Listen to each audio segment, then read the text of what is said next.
Hi, my name is Dominique, and here's how I stopped my trauma reflexes that were keeping me in a limiting life.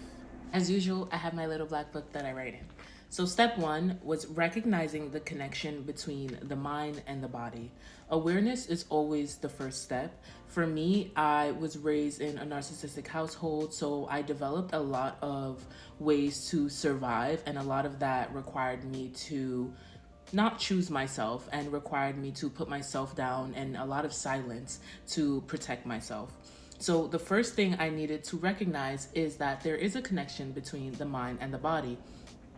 During my childhood, I was very much in my mind. I was trying to figure out why I was going through this, why these sensations were happening, but I wasn't really feeling the sensations that were happening in my body.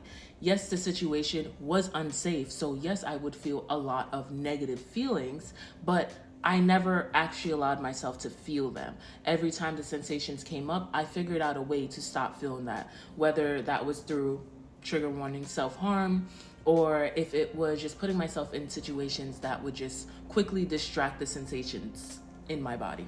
Step two was practicing this awareness. I say practice, but it was more so I was playing around with this new awareness I had of the mind and the body connection. So I started testing how the thoughts inside my mind affected my body. So I would think of a negative situation. This is after I left the unsafe environment. I no longer live there.